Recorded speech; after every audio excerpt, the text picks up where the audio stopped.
Kana iwewe uchida kukurumidza kuziva shamwari yako kana kuti hama yako inokuvenga asi achinyepedzera kukuda iye asingakufariri, unazotarisa mabatirwe kana kuti treatment yaunopuhwa nevana vake paunoshanyira kumba kwake.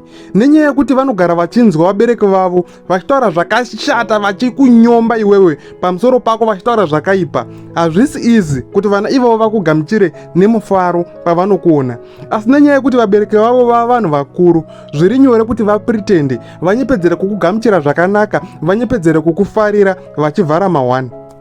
Wesi ukazobuditsa chiri chipo chechikafu chinoda kudyiwa wotambidza vana vake kuti reaction yavachaitaka ichakudzoti mahwani, angava masweets kana kuti machocolate, unoziva kuti mwana wese ari normal asina chakaipa chaakanzwa nezvako, ukamupa sweet reaction yake. Saka uchaona resistance inenge itoripo kuti pane something chiri mupfungwa dzevana ava ende vanenge vachitokutya.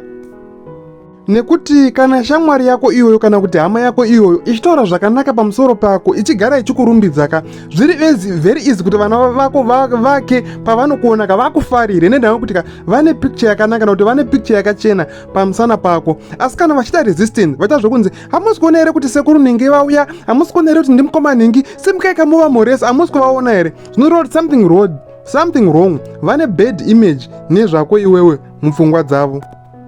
Hongu tinogona kuti kune vana vari rude, asi normally kashoma kuti vana vese vari 3 kana kuti 4 vabva vaita cold towards you. Ukaona vese vachiita same attitude, pane chinhu chakaipa. Bad attitude yayo inofanira kuoneka kumwana 1 kana kuti 2 chete, asi ukaona vese vachiita same attitude zvinoreva kuti something wrong nevana ivavo. Vabereki vavo vari kutaura zvakaipa nezvako iwewe, zviri kuita kuti vana ivavo vadisconnecte newe, vasanzwa kukuda kana kuti vasanzwa kukufarira.